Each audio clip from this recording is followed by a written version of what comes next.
Okay, everyone. Probably noticed that I've disappeared and have been gone for a few weeks. That's okay. Things kind of worked out interesting, and now I kind of want to tell everybody about what's happening in my life, so that nobody worries, but also so everybody understands what's going on. Couple of things. This is just going to be done like video logs, so if somebody comes along and edits it and there's some continuity things, I'm doing my best, but give me a break. Also, there's some things going on in the world that everybody should kind of understand. And I know there's been some interesting videos produced by Don Shipley and his minions about who and what I am, but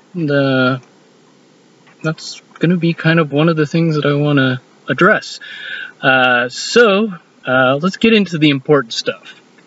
Let's see, where do I start?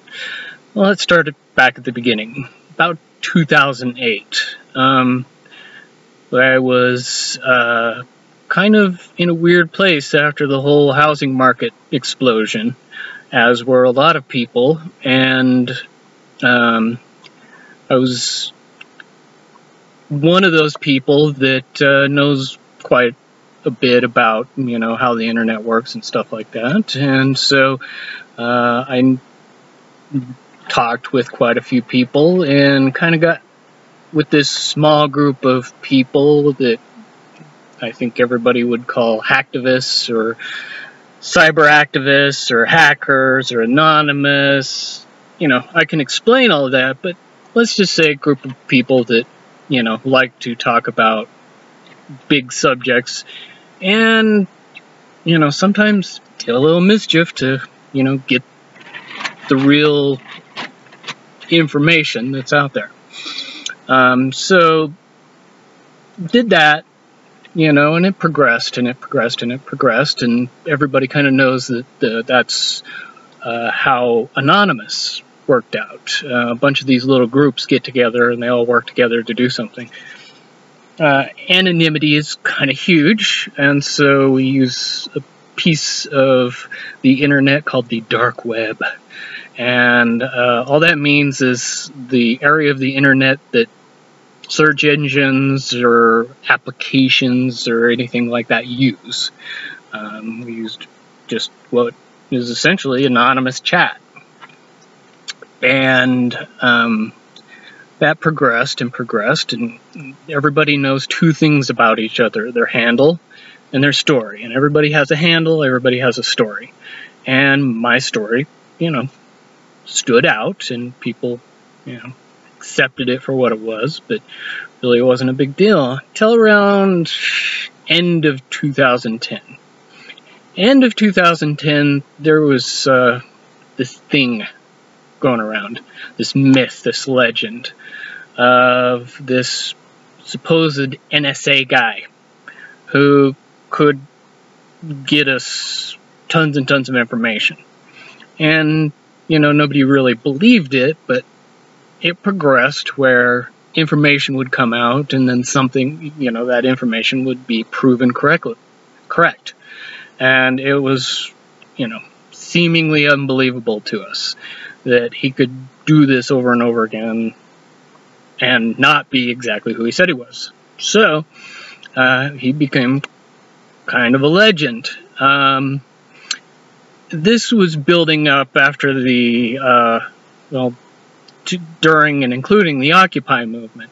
And, we learned a lot from the Occupy movement, especially about the intelligence world, not specifically the intelligence world, but how the intelligence world would be used to infiltrate and disinfo and just totally destroy these movements.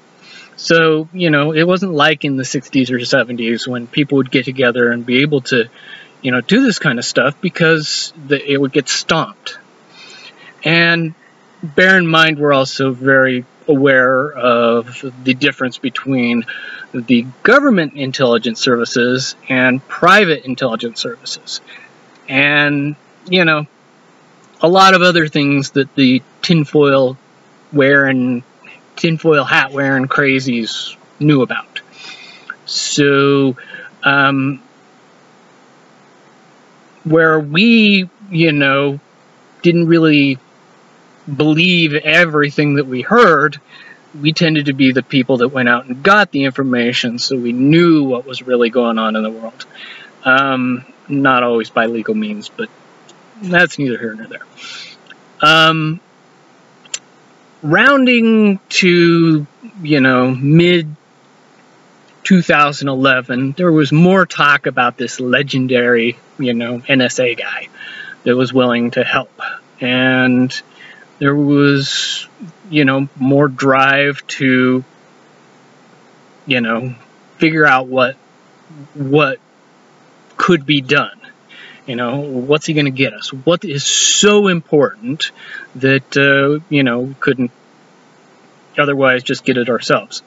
And that's when things began to shuffle out that, you know, we always understood that there was the elite of the world, the 1%, or of America, but, you know, it's the world. America, Britain, they tend to be, you know, the hot spots for the elite. But, you know, you had the 1%ers. And then you had this smaller group of the 1%ers, the 1% of the 1%, let's say, that really controlled things. They controlled corporations. They controlled governments through those corporations. We were very, very aware that this is how the world worked. It was controlled through, you know, a handful of people. Very, you know, I don't know, few hundred, who knows. But there was these group that knew exactly what was going on and controlled every aspect of corporations, controlled every aspect of the government through those corporations, and more evidence that we found, you know, fed into this truth. But never was there any way to do anything about it. Occupy got crushed, and, you know, not a lot of people were willing to put their butts on the line to find out that, you know, all this was just bull. You know, it was a pipe dream. So necessarily, this got pushed around and you know, questioned. Eventually, there was enough proof or enough evidence, and that was weighed and measured against enough of the corporate control of government that people really wanted to do something about, that we decided to take it upon ourselves to all work together to do something. And that something was a little bit unusual. See, we had a lot of information, and a lot of information about the cabal, or, you know, the 1% of the 1%, or these, you know, seemingly unhumanistic people that would do anything and go to any means to, you know, have control. Be it financially, be it blackmail, you know, what have you. Corruption, it was all out there. So we worked very, very hard to come up with a plan. And you got to understand, when you've got a bunch of little groups working together, and the people in those little groups are all anonymous to each other, you know, there can, you know, be a little bit of infighting and confusion. But it came down to what essentially was a vote. We would go all in to help this one guy who worked for the NSA to get us everything we needed. Now, everything we needed is a lot. It is an enormous amount of information. We need all the intelligence we can get on the corporate world, on the world of the elite, on the blackmail list. You know, we don't really care about governments or anything like that because they're just pawns in all this. We want the real stuff, the corporate intelligence, the private sector intelligence that would help us understand how this cabal ran their empire. So it was decided that, you know, everybody would work together, and this NSA guy would get all the intelligence that we needed, but he needed something in return. It was basically put out that when things were busy, the first thing that went away is internal audits and internal supervision of these private sector companies. So the best way we could help is to make sure that the U.S. intelligence, well, government intelligence, not just U.S., world government intelligence and private intelligence sectors were all looking out. And that was very important to the plan, because as long as they were all looking out, they didn't have any time to look in. And in is where everything really, really, really important was happening. Of course, in my little group, it was devilishly devised that I could soak up a massive amount of intelligence assets if I was to use my story. Now, it's not crazy to believe that my story, while, you know, very true, wasn't really that big a deal. Knowing that remote-controlled cruise missiles were doing the same things that drones were doing in the 90s, that drones are doing today, you know, it wasn't that big a deal. So, you know, I didn't know, but, you know, we did know that the whole fake Navy SEAL thing would play pretty well. And they would want to do a lot to discredit me. And so, you know, I kind of dipped my toes in the water in the legal world and fought around through in Las Vegas. But really, when it came time, you know, with a lot of help, we decided to kind of go all in. And all in is essentially what everybody knows is my interview with Carrie Cassidy, or my first interview with Carrie Cassidy. Now, you know, there's a lot to understand with how that all worked out, but essentially, you know, putting my story out there got a lot of people to kind of pay attention. And the fact that people were paying attention made intelligence companies, defense, security, all those private industries, you know, have to do something about my story. And almost immediately, those assets pointed a gentleman called Don Shipley right at me. Big bullseye right on my chest.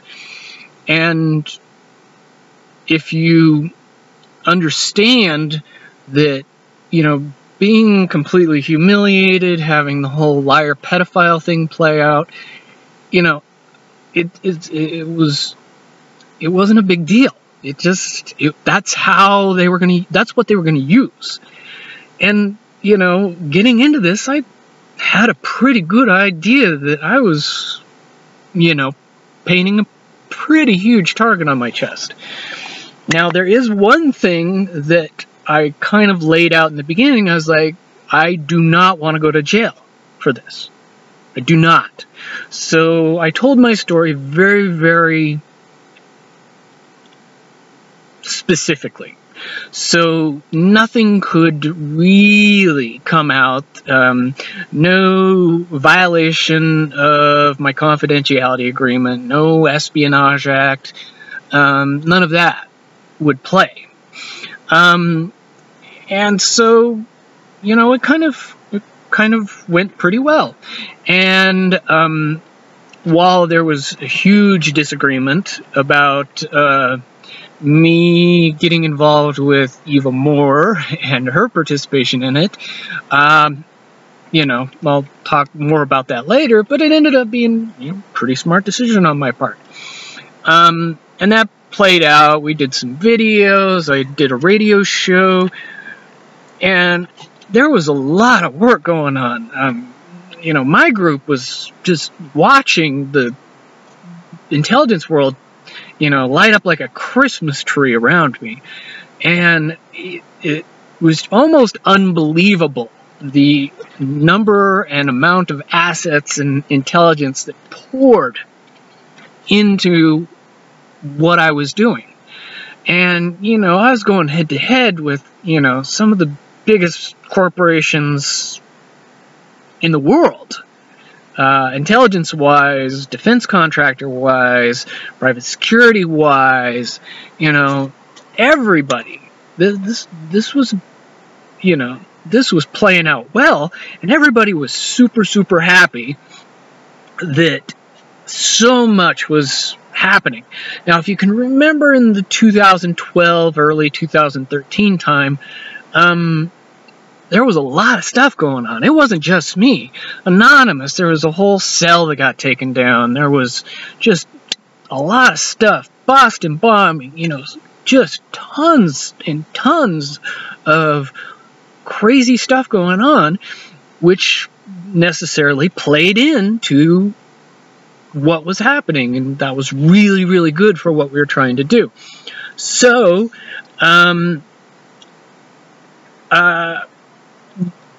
there came the day, I think it was May 2012, where, you know, I got an alert. I was told, dude, warrant for your arrest has been issued. You gotta bail. You gotta go. You gotta, you know, find someplace safe and get there. But there was an or, and that or was kind of a big deal, and it made me think. That or was that maximum you could do is 2.5 years in prison. It'd be fed, so, you know, no big deal. You'd have people watching out for you. I mean, the anonymous groups, you know, would make it worth your while. And you could draw this intelligence drain out for a really long time. But if you ran, you'd have to go silent, and you couldn't really, you know. But a court case, that would really drag things out. And so I made the decision to stand and fight. And really kind of, you know, keep all of the intelligence efforts in private industry pointed in my direction. And throughout my court case, I mean, just the most incredible stuff was going on. I'll talk about it later, but, you know, the details aren't important. Everybody knows how it turned out. You know, I was convicted and sentenced to pretty much exactly what I thought it was going to be, 27 to 33 months. Right down the middle, 30 months. And, you know, I'd pretty much already done a year of that, so no big deal. And, you know, after sentencing, I was just kind of waiting to hear what happened. Now, you know, I knew what was going on the outside, and I knew that Don Shipley had done his video, and that I got crucified at the pre-release here, or the pre-sentence release hearing, and, you know, I understood that's the way it was going to go. I understood before the pre-sentence release hearing that that's what was going to happen. And there's a lot of details about that, and the trial, and the sentence, and everything else that I do want to talk about, but I don't want to do that now. I want to do that separate, because what we're really talking about was the misdirection that needed to play out. And so that misdirection continued to play out until I was transferred to the detention center, federal detention center at SeaTac, which is a city between Seattle and Tacoma, right by the airport. Anyway, a month or two after I was transferred to SeaTac, I'm watching the news, and lo and behold, this guy, Edward Snowden, releases all this information about, you know, everybody, you know, the U.S. and Britain basically spying on everyone. Reading all the emails, listening to all the phone calls, you know. And it was a huge deal. But see, it wasn't a huge deal to everybody else like it was to me, and I'm sure everybody else that, you know, played in my world. Because that was really, really important, and it was a big deal, but really, you know, kind of played out. It's, you know, people found out there was no, you know, riots in the streets, there was no anger, there was no uprising, you know. Certainly even today, the government still spies on everybody as much as they did before and doesn't even apologize for it. But nobody really saw what actually happened. Probably this might even come as a shock to the private intelligence community too. See, what everybody saw was yet another misdirection. A misdirection for Snowden to get everybody to look over here, what the right hand is doing, and the left hand is doing something just a little bit different, but it's not important as the right hand. So while Ed Snowden is telling the world about, you know, that America spies on everybody, and that plays out, and that continues the distraction and the misdirection, the Cabal Library of Congress, everything you wanted to ever know about how corporate business was done, dirty secrets, blackmail files, millions of files, and well over a terabyte of information. And a terabyte, it's, you know, maybe hard for people to understand, but when you're talking about documents, I mean, it's a sea, it's an ocean of information. So I know that's what's happening, and so, you know, it makes the year and a half, the time that I've got to do a CTAC, you know, I'm pretty happy. I knew what I did mattered. And it would be great to know exactly what was happening, but shortly, right after I was told about the arrest warrant, I cut communications. I was out. I had no idea how to get a hold of anybody except for the time when I got out and I got to a place where I could come in contact with them. And there's a very specific set of requirements that were necessary for that to happen. So,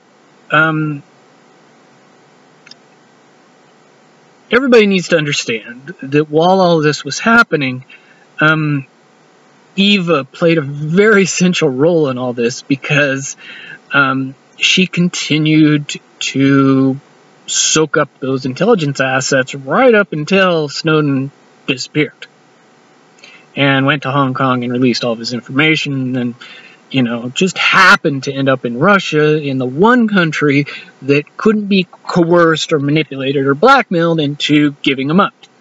So Snowden's nice and safe in Russia, but he is also cut off. He is not in communication with any of his people. And, you know, he's essentially kind of, you know, in the same boat that everybody else is, either in prison or, you know, in the Ecuadorian embassy or, you know, hiding in internet. But nobody's really coming out anymore. Nobody's really doing anything important because they're so damn busy going through all this information and going through all these documents and kind of organizing all that information into what we now know to be a comprehensive map or information or however, everything you ever wanted to know about how the corporations of the world were working and who they were working with and how they got people to work with them, how they made their money and how they financed and how they got people to cooperate. I mean, just everything. And it was absolutely unbelievable that this all could happen and nobody could figure it out. Well, if you know the truth, you know why. 90% of the information that is put out on the internet to the awake and aware people is garbage that they generate. Now, it may be true, but not because something is true doesn't necessarily mean it's what people need to worry about. And they were very good at using their intelligence community to keep the people that paid attention and would make a difference in the world distracted and always moving from one to another to another. Now, I will tell you this beyond a shadow of a doubt. Anybody who is putting out information on a regular basis that has never been arrested by the federal government is putting out information that may be true but isn't necessarily that important. Otherwise, they would stop them from doing that. Several stories have come out since I've been released. Scott Bennett, one of the best examples of somebody who was putting out good information. He was talking about how he had the information that corporations, primarily U.S. corporations, were financing terrorism. I mean, that should be a big deal, but of course, you know, it doesn't ever get to the news that way. This information never gets out. People like Scott Bennett are federally indicted and charged. I can't remember the name of the guy that he found while he was in prison, but you know, this is all very pertinent and very real, apparently, in the big picture. Because if you can see in the big picture that the terrorism is being financed by U.S. corporations, then you can start to see the pieces move around. And you can see how all of this money that is being spent to the tune of $18+ trillion of U.S. debt isn't necessarily being used to combat something that the private corporations that make their money on government contracts are creating and then moving around till it gets to the terrorist world. And there's, you know, it isn't like, you know, Blackwater's paying out. No, it's a very sophisticated, very detailed, very hard to understand plan.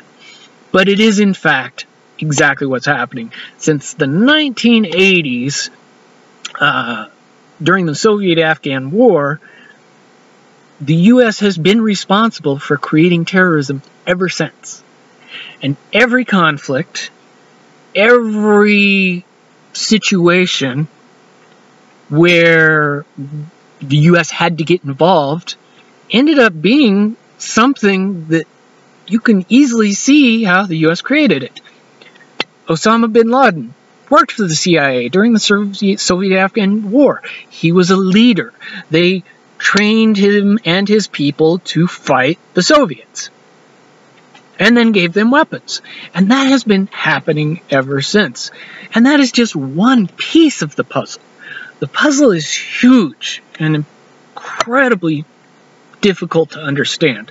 But to know that is happening is very key, because then you can connect the conflicts, and you can see how the people that are our freedom fighters one day are the enemy rebels in the next conflict. And it just works like that. Everybody who was our friend in the past is now our enemy, and we've got to fight him and destroy him. And that plays out all the way till ISIL. You know, it's not a coincidence that those guys are running around in American military vehicles, shooting American weapons with American ammunition at Americans, or at least the Iraqi trained Americans. And those, you know, ISIL people happen to come from the areas that no longer had a problem. Libya, Syria, you know, all of our used-to-be friends are now fighting us. And, you know, when you're able to take a step back and see the whole picture, it becomes very clear that both sides, the U.S. military and the rebels, or the ISILs, or the Libyans, or the Al-Qaeda's, or, you know, terrorists of the world, are being financed by the exact same people. And, you know, the details change, but it works out that way. And then you take another step back and you see, you know, how the world of finance and money creation and everything works to this big picture where you see that corporations are using governments to turn the population of the planet into debt slaves. And when you know that that's what's happening, and you can see the whole picture, and you can know how it's happening and what's going on, you can see all that very clearly, then you can start to do something about it. And as I have been recently made aware, something started to happen a little while, I don't know 100% for sure, after Snowden was able to communicate all this information to the quote-unquote anonymous groups, or the groups of people that already knew that corporations were controlling world governments and really wanted to do something about it, and were ready to really do some pretty radical stuff, because they had already seen people like me, you know, give up what essentially was 2.5 years of my life for something that I believed in so strongly needed to be done. So that became the trend.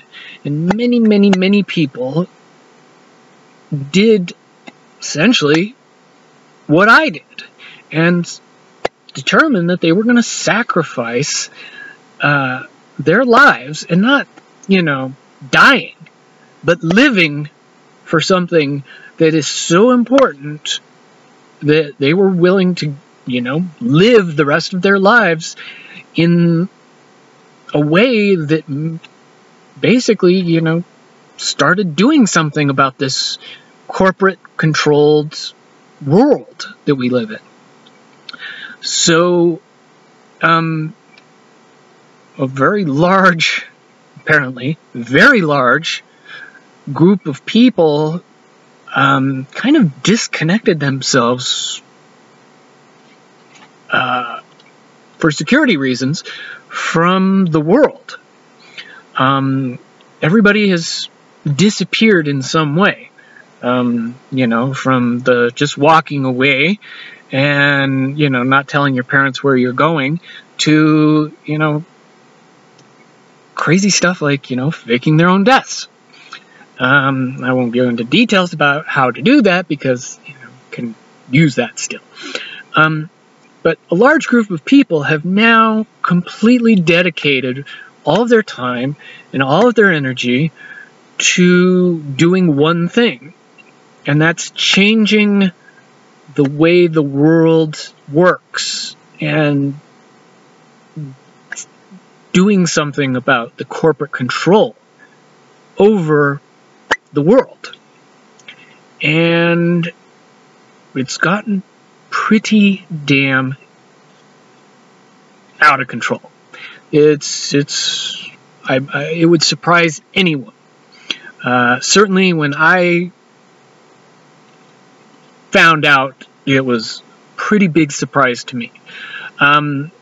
So let's talk about that real quick, because I'm sure people want to know.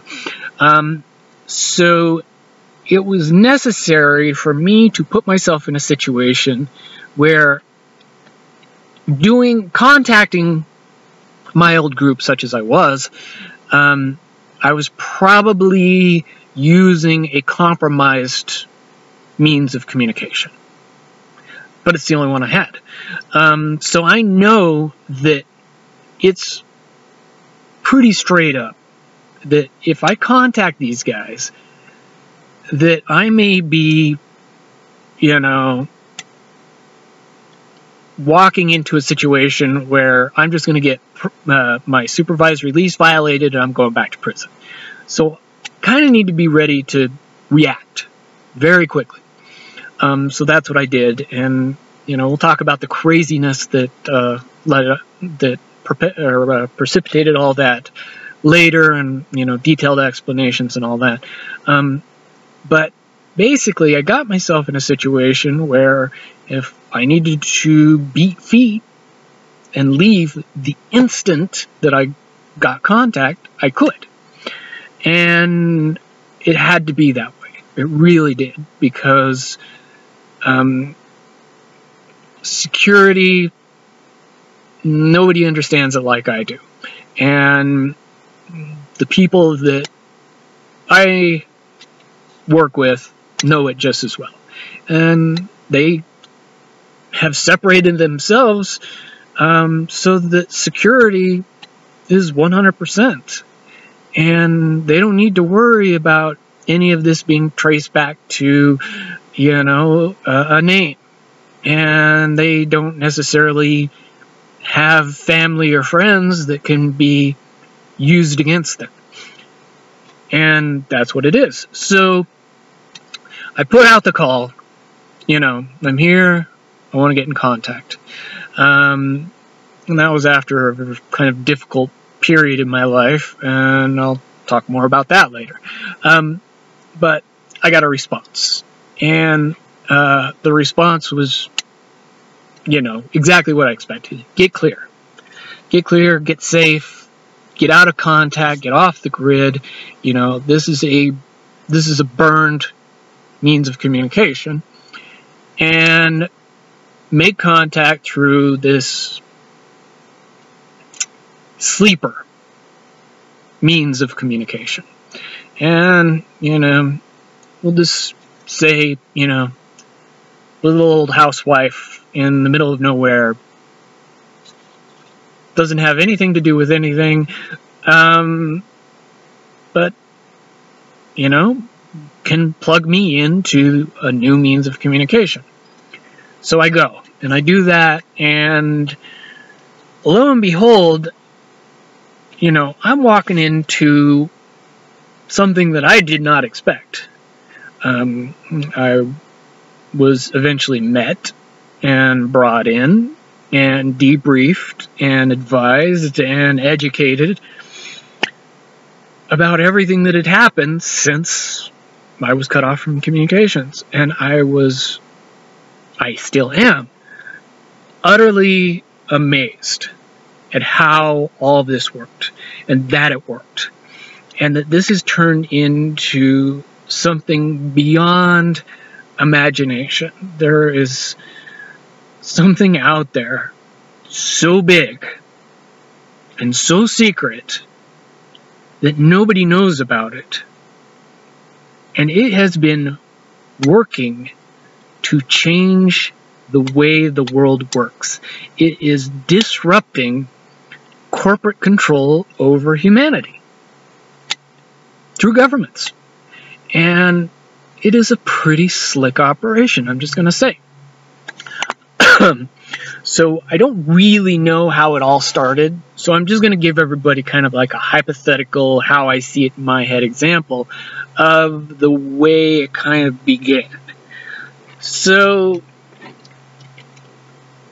people got together, people started disconnecting from society and information and banding together, protecting each other, and then one day, you know, they say, okay, well, what do we need first? Well, first thing we need our own private intelligence company. We need to, you know, infiltrate. So we'll look through all these files. Now, there's Mr. Brown. Mr. Brown is perfect. He is mid-level, you know, somewhere between elite and cabal. Certainly well off and well connected and well protected and knows everything, but isn't necessarily the deep, dark psychos that the cabal are. And so we look at his file, and he's quite well compromised. He would go to jail for the rest of his life if this information ever made it to a U.S. attorney that dared to indict him. So a couple guys go to Mr. Brown's office and say, Mr. Brown, hello, what can I do for you? We want you to look at this. And they hand Mr. Brown the file, and Mr. Brown, you know, goes pale and starts cold sweats and goes, how did you get this? Doesn't matter how we got it, Mr. Brown. It only matters that we have it. And so Mr. Brown says, okay, well, you know, what do you want? Do you want money? What do you want? Because this is obviously blackmail. Oh, no, Mr. Brown, we're not asking for anything like that. We only want you to create a private intelligence company. I don't understand. We want you to create a company whose business is private intelligence. And you're going to do that. Well, okay, I don't understand. You know, how's it all going to work? So, you know, we go through the details until we get to how it's going to be funded. And we drop a number on him, and he's like, there is no way I have that kind of money. I can't, there's no way.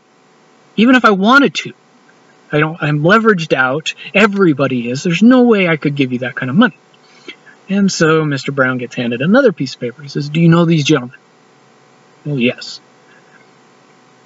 But they would never help you. And Mr. Brown is informed that that's exactly what they told us about him. And so Mr. Brown is now very aware that those people will fund the company.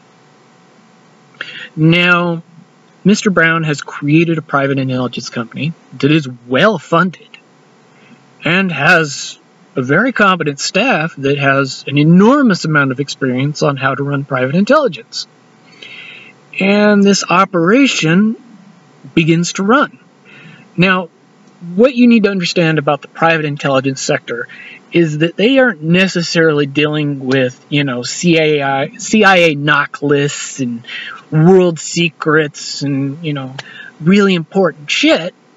They're more interested in spying on each other. The elites, and knowing everything that's happening, knowing everything in corporations that are happening, you know, knowing secrets, knowing ahead of time, everything, they want to be informed. Which is necessarily why this NSA listens to everybody's phone calls, reads everybody's emails, information is important. So now we're plugged into this world through this, you know, confirmed, you know, good guy elite. And gaining intelligence all over the place, and everything's working, and like, not, you know, details aren't important, but you know, it's clicking along. Now, at this point, people are probably going, you know, okay, this is great, and you know, I really, really, really want to believe this, but you know, you could just be making all this shit up. You are the pedophile liar, by the way, so you know, we don't need to necessarily listen to what you have to say. Okay, and I accept that, and I was kind of doing the exact same thing when I was being told what was going on and why I would be doing everything that I'm going to be doing next. So what if there was some proof that this was happening? What if there was some undeniable evidence in the world that proved that all this was happening? That'd be big. So let's get into that. Year and a half right after all this happened, maybe less than a year, I don't know. I think everybody remembers that there was this rash of corporate suicides and deaths. A lot of people were seemingly committing suicide. And, you know, this raised an uproar in the Awake and Aware crowd because nobody believed it was suicides. Well, I'm here to tell you that for the most part, there's people killing themselves. Back during the recruitment phase of this operation, it was a little bit rough around the edges. And the people that were doubling all of these elite people and getting them to work for or with us instead of the old ways were seeing themselves between a rock and a hard place, and instead of waiting for somebody to knock them off, they committed suicide. You know, I'm going to tell you right now, most people in the elite world, the 1%ers, have some skeletons in their closets that would shock and terrify damn near everybody in the world. And that is significant because what you have to understand is that when there was a big mass arrest thing right before I got arrested. And the mass arrests, and we're going to arrest everybody that's done something wrong. Well, I'm going to tell you right now that if we cleaned out every prison in the world, it would not be enough room to put the people who deserved life in prison away. We are talking millions of people that have,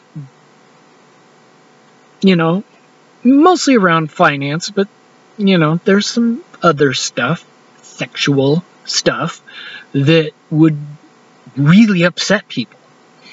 And that is what is being used against them to control them and gain their cooperation to do all of the things that they do. So what you're looking at is, in a world, well, you've got to know spycraft. An agent or an asset that is being blackmailed into doing something is very, very susceptible to being flipped and used as a double agent if they're given an opportunity to redeem themselves morally. And that's what's happening. And it's happened on an epic scale. A huge number of people that are considered elite and, trusted by the cabal that have been doing their bidding for years, if not decades, are now hearing about this new thing that's out there, and they're going for it, and they're digging it.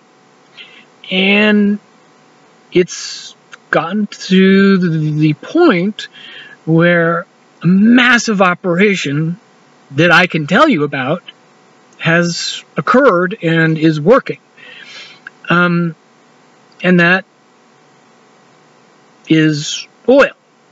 Now, oil was chosen mostly because it's a big deal, because it's holding back an important piece of information, which is we don't need fossil fuels. We should have been fossil fuel free a decade ago. Probably more. But because it's a non-renewable resource and it can be used to keep the debt slaves working for nothing, that it's a big deal. And plus, you know, without fossil fuels, we got a cleaner environment. Financially, it's part of the economy. It's a big step. So being able to get control of the fossil fuels industry and systematically tear it apart from the inside would be a great first step. So I need to kind of take some time to educate you first on how money works, how commodities work, and the difference between different types of oil. So the first thing you need to understand is finance. Now, in the world of finance, it's an interesting thing, because everybody knows if you have this much asset, you can borrow this much money. And if you increase your assets, you can increase your borrowing. That makes sense. Most people are aware of fractional reserve lending that the banks use, which enables them to leverage 10 times the assets that they have, or they can loan 10 times as much money as they actually have in reserve. And that's essential because we're talking the big banks are really, you know, responsible for $90, $100 a barrel oil. What they have done is used borrowed money to drive the price of oil up. And the way that you do that is a little complicated, but I think I can, you know, bring it down to basics. You can make money on commodities two ways. You can buy a commodity, and when the price goes up, you can sell it and make money. But there's also this other way of buying a future. Something, you know, oil that hasn't even been pulled out of the ground yet. And leverage, and you can buy futures with borrowed money. Can't necessarily do it with commodities. And by using these futures, what you're doing is you're betting that the price of oil is going to go up. So what you do is you use some very wonderful economic formulas made by Nobel Prize-winning mathematicians that tell you, if I want oil to go up this much, I need this much oil, I need this much action in oil. I need this many people or this much money spent. And by knowing that, you know how to bet.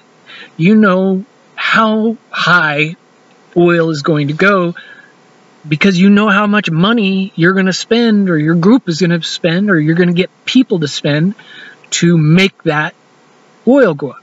So the first thing you do is you bet that oil is going to go up to this number.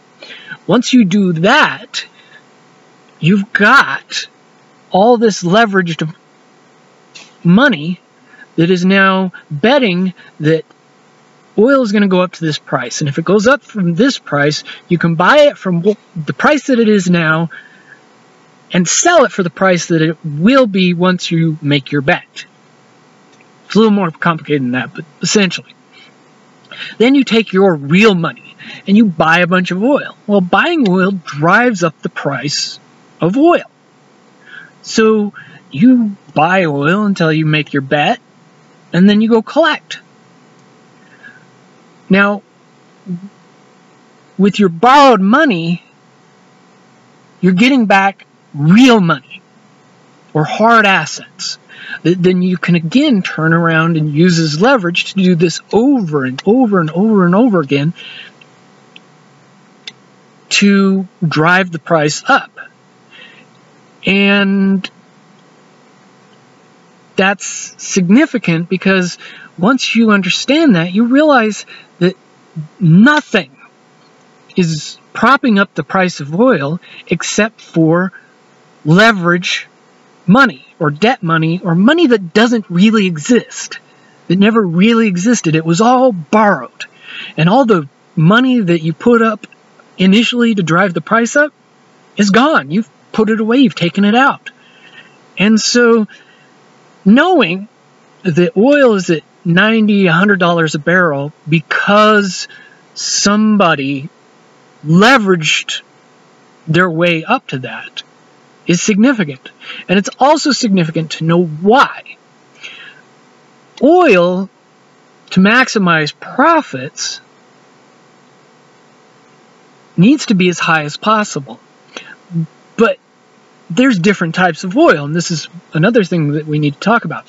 The Middle East, Russia, pretty much most people, most areas of the world have oil that is easy to get out of the ground. It's in one big pond of oil under the earth, and they can just suck as much out as they want. That oil, you can make money if oil sells for $30 a barrel. Then you have this other type of oil, and it's called shale oil. And the reason it's called shale oil is because you have to do something more to get it out of the ground. Everybody knows what that is, but they don't necessarily connect the two dots. It's fracking. You've got to go and you've got to drill a hole and then turn the bit sideways and drill it way far sideways and then pressurize that hole and fracture the shale that is holding all these little deposits of oil and natural gas and, then pump it out. And that oil costs about twice as much.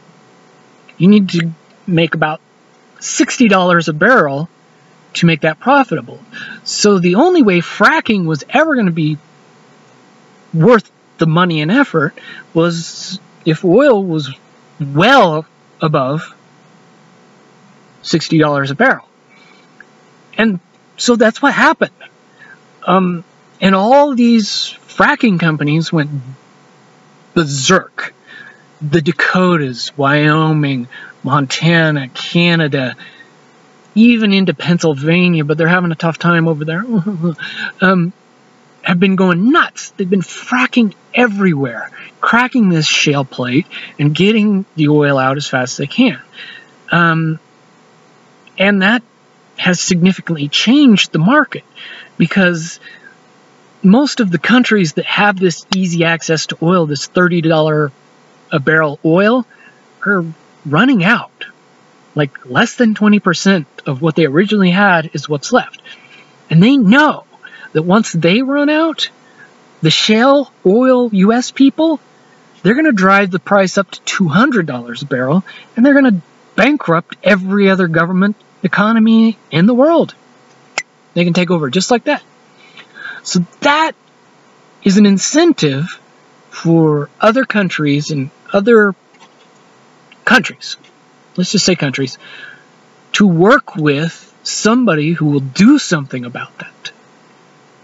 Now, when oil in the past couple of months went from $100 a barrel to about $50, somewhere, it went up and down a little bit, but basically in half. Nobody knew why. Everybody was happy, but nobody knew why. And when you turn on the financial channels to figure out why, there's no good explanation. Nobody can tell you why oil is all of a sudden half of what it used to be. And that's very, very interesting, because economic principles tell you straightforward, if you want to, if the price of oil goes in half, only two things could cause that. The doubling of supply, which we know there isn't twice as much oil as there was 3 months ago out there. We know that. It's given. We also know that supply, or the demand for oil, didn't get cut in half. We are certainly using just as much oil, more or less, as we were 3 months ago. So there is no reason that anybody can tell anybody why oil is cut in half. Except there is this other, even more improbable reason for oil becoming half. That is, the people that trade in oil, about half of them walked away and don't trade in oil anymore. Because really, that demand, that pressure, that money, that leveraged income, or that leveraged money, was what was propping up the price of oil. So the only way it could happen, realistically, is if half the people that were making an enormous amount of money in oil stopped overnight. But that's what happened. And the financiers and the banks and the cabal and everybody knows it. They know who got out. They know when everybody got out. But they can't tell if a person got out because they were seduced into getting out, or if they got out because it was a good economic decision. Now, certainly not everybody that got out because we ran a great operation. Some got out because it was a good financial decision to get out, and they wouldn't lose any more money. But using those same economic formulas to know why the price, what you got to do to make the price of oil go up, you can use to make the price of oil go down. And so we used the information that we had on a lot of people and gave them pretty much the option to do something good for the world. And when all this bad stuff comes out, all this good stuff that they did since, we'll cut them out with it, and hopefully it'll work for them. Because they know very well that they can't put everybody in jail, so we're just going to, work with people and try to do the right thing at the end, as I have done. I've done some horrible things, and I don't even begin to help people understand how I feel, how badly I feel about these things. But certainly, I think it's worth saying that I would do 2.5 years in federal prison to somehow pay for the things that I've done in my life, and I did. And, I would be willing to do even more than that. And that's going to be significant in the continuing conversation. Now, realize that this is going to cause an issue. Because while oil is going down, the big banks and the big industries and all the big money that trade in oil, when they have oil that they bought at $100 a barrel, and all of a sudden it's going down to $50 a barrel, they have a problem, because now that they're leveraged money, their assets aren't worth as much, so they're not allowed to borrow as much. And so they need to put in real-world cash to cover the difference between $100 and $50. And they can't. So they have to sell oil to generate that cash. Well, that could cause a meltdown. And a meltdown is really good for the cabal. That's what they want. They want chaos so they can get away scot-free and nobody would ever know the difference. Well, we don't want that to happen. So we have to, at some point, step in and control the price of oil so it doesn't free fall. So when these big guys are forced to sell their oil, well, there's another company that is more than happy to step in and buy it. And that levels everything off, and then the price goes up, price goes down, couple of bucks, and we can use that control of the oil that now this other company that, you know, is owned by another elite or a bunch of elites or whatever is balancing the price of oil right at about $50 a barrel. Now, $50 a barrel may not seem like a big deal to everybody, but knowing that $50 a barrel is important because shale oil companies can't survive when they're paying $10 a barrel to get rid of their product. But the guys who can get it out of the ground in the Middle East and Russia are still making $20 a barrel. Now, they're not ecstatic about that, but they understand that they're running out of oil. And unless somebody does something about the oil industry, they're screwed. They're buying oil for $200 a barrel. If they do it our way, energy resources become plentiful and abundant and damn near free. And in the long run, that ain't such a bad deal for these other countries because once they run out of oil, they don't have a plan. Well, there's plenty of technology, and has been for some time, to replace fossil fuels with other abundant energy sources. And these other abundant energy sources range from things that are easy to tell. Lockheed Martin has, fusion in a semi-container trailer, and hopefully the people that are editing this are posting that link so you can just click on it and it'll be easy right now. To technology that would, for all intents and purposes, seem otherworldly. I'll just leave it at that. You guys can answer that question how you want to. I'll talk about that more later, but that's not the point. So realistically, most other countries, the BRICS, Middle East, they've accepted that fossil fuels are going away. They're going to help. They're going to do their part. They're going to make a lot less money for what they have left to make the transition so they don't have to get in the situation where they're buying oil from America at $200 a barrel. We sustain the $50 a barrel mark because we don't want to collapse the energy market, but also we kind of want to profit a little bit from it because we can use those profits to finance energy research and come up with these new technologies that we don't know exist, or support these other technologies by Lockheed Martin that Lockheed Martin says are 10 years away, but if we dump a bunch of money into it, maybe they can do it in a year or 2 years.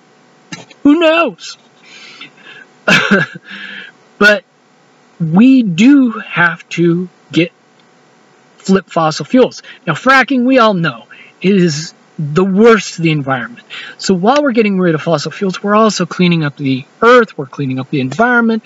So much good comes from this one move that it makes sense that it's the first move.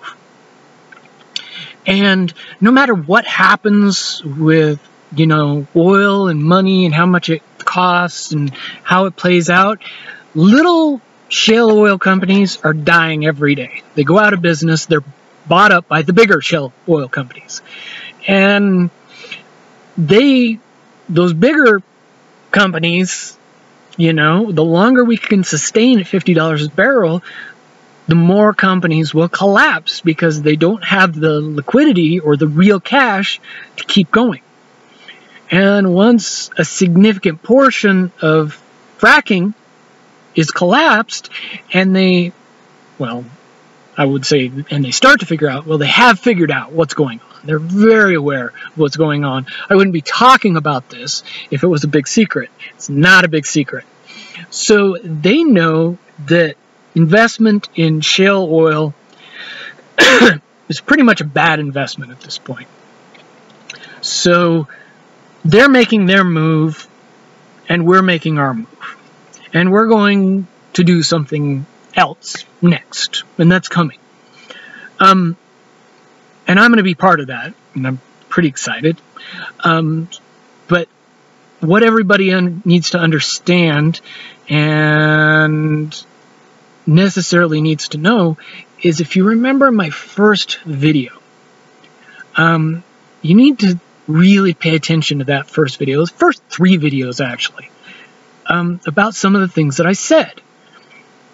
Because I made a very concrete statement in that this was a chess game. And in this chess game, the opponent and the person playing with the opponent could both see that this game was over. Everybody knew the checkmate was going to happen, and the opponent was going to lose. And the opponent knows this, the player knows this, and I said that. And I also said that most people can't really see that it's done. The game's over, and it's just a matter of time.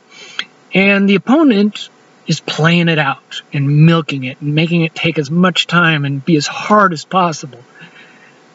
But hopefully this information that I've given you gives you a better understanding that this thing that I was just ranting and raving about, that I couldn't possibly know anything about, hopefully people can see that this is happening, and it's real, and it's going to continue to change and escalate. And the end game is this: that the corporate control over government is cleansed. The power of government is given back to the people. Corporations work in the best interest of their employees and their consumers, and that governments focus more about taking care of their population that they govern instead of supporting the corporations that influence them. You'll start to see lobbying die down. You'll start to see representatives in government working for the best interest of their constituents instead of doing everything seemingly outside the best interest of their constituents. But the thing to know is that as this happens, the everyday person, the guy on the street that, just 9-to-5-er, doesn't really care, doesn't spend a lot of time on the internet, not a tinfoil hat wearing kind of guy, this all happens very matter of fact. And it's smooth. And nobody really knows why or how it happened. That's the goal. Why? It's very easy. Before Edward Snowden came out, only the tinfoil hat wearing crowd were very sure the government read all their communications. You had to be crazy to think this. Until Snowden came out, and then overnight, everybody accepted that the government read all your communications. So from one day to the next, we went from the tinfoil hat wearing crazies believing something to everybody believing in something And the only reason that that transition happened the way it did was because the tinfoil hat crazies kind of got the 9-to-5 or normal people aware of the idea. Now, they didn't necessarily believe it or support it, but they understood that the crazies believed it. So when we came from a world where the crazies believed in something to everybody believes in something, pretty painless and accepted, and there wasn't a lot of upheaval, and it wasn't really hard, and there wasn't rioting in the streets, and you know, now it's just, you know, you ask the average person, does the government read your email? Yeah. And they listen to my phone calls, they can use my phone to track me, it's not that big a deal. In my first interview, I think it was in my third video, I tried to talk about this, and it was told back to me, yeah, everybody knows that, but it's not important. Does everybody understand now why it was so important that I bring that up? Realize that what I'm bringing up now is so the tinfoil hat wearing crazies or the awake and aware people can get the rest of society jabbering on about how things are happening, and that, you know, there's this movement, there's this secret organization of no-name people that are doing some real good in the world, and you know, are gonna kind of take control over corporations and then hand that control over to the people or the employees of that. And you know what's gonna come of it? You know, that's an interesting subject, because depending on how far into the future you look, it gets more and more unreal for the ordinary person, but more and more interesting for the awake and aware crowd. And you can see where this is going. You can see that after we get control of oil, we can get control of finance, and after we get control of finance, we can get control of government. And after we get control of government, we can get control of some pretty amazing stuff that we don't really believe in right now. It's crazy. But, you know, there's reasons why I'm telling everybody about this, and that is to get everybody seeing what's happening. Because I guarantee even the awake and aware crowd is having trouble seeing this gas oil thing clearly. And only, you know, the masters of the control of the private intelligence services are really aware of what's going on. Now, do they know why it's happening? No, they're still guessing. Because the people that are doing this are sacrificing more than anybody could possibly imagine, even for them. And this is why this is important for me, because, you know, I'm about to take this step. And for most people, they just go away quietly. They disappear. They, you know, their families don't know what happened to them, or, you know, they figure out a way to make everybody believe they're dead, and they just go away. And these people are working for humanity for the rest of their lives. This is everybody that's signed up on this is pretty much aware that they're never really going to be able to stop. Because even when it's all said and done, there's going to be people out there that are pissed. I think his name was Anthony Russo. He did the Trading Places movie with Eddie Murphy. Said the best way to hurt rich people is to make them poor. And that's kind of the plan, is most everybody's going to get punished by having everybody know all the bad stuff that they've done, and we're going to, you know, pin that up against the good stuff that they've done. But the way money works is everybody's going to be much, much more equal. And as a matter of fact, money is going to change dramatically. Money will only be for people that want something. Everybody's needs, they're done. Housing, transportation, food, energy, heat, light, whatever. Anything that you need to live, you can live comfortably. You don't have to work. Work is for people who want other things. You know, you want a PlayStation. That's something you have to work for. You want a Ferrari. That's something you have to work for.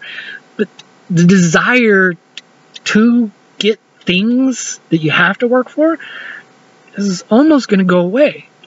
So that only a handful, well, I don't want to say handful, a percentage, and so I'm not even going to estimate it, of people that want things will go to work for them, but work won't be like 40, 80-hour work thing. It'll be like part-time job. Because everything you need is taken care of.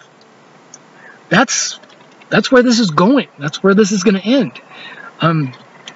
And it will be because people, a large number of people, sacrificed living their lives in a way that made that possible. And more people are going to do it as we move into the future.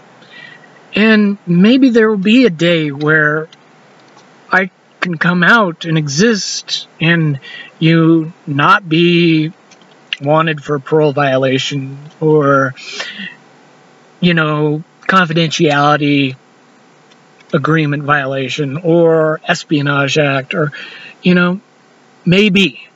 But it's a long time in the future and the world's going to be a way different place. And maybe when that time in the future comes to reconnect, it's hard to say, but, you know, dad's not dead, brother's not dead, sister's not dead, you know, people are popping out of the woodwork after decades. That may be hard to do.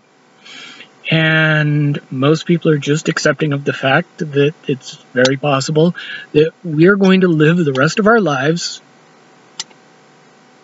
as not who we are right now. And that's, you know, something difficult to comprehend or understand or fathom right now for most people. And it's something that I'm working through right now. Is the fact is that when you're listening to this video, Bill BROCKBRADER, he doesn't exist. He's gone. Done. I am now a ghost. I am a shadow that is simply a no-name entity committed to working for a new humanity. And I'm doing something that a lot of other people have done. And a lot more are going to continue to do. And that is the sacrifice that's being made so that the world can transition from what it is now, debt slaves, to a humanity that we can imagine, and it's kind of a beautiful thing. And that's where we want to get to. Now, I'm going to do other pieces of other videos, and I've been talking for an hour and a half, so I'm going to take a break. But I'm going to talk about other things that kind of go beyond what I'm talking about right now. And, you know, there's reasons for that. Mostly because the normal people need to be able to say, that guy's crazy, and I'm not going to listen to him. They're going to hear what I say, they're going to pay attention, believing in it, and they need to not believe right now. It needs to be something that, you know, is in the back of their mind until the proof comes. And then when the proof comes, it'll be easy for them to flip the page and accept. Government listens to all of my conversations from government. There's no way government would do that overnight. So we're going to get into some pretty radical things. They're very real. And I'm also going to talk about my court and what happened and some of the details that Don Shipley maybe didn't talk to you about in his videos to turn me into the lying pedophile that most people believe that I am. And so I'm going to take a break, and we'll do this some more moving forward and continue on.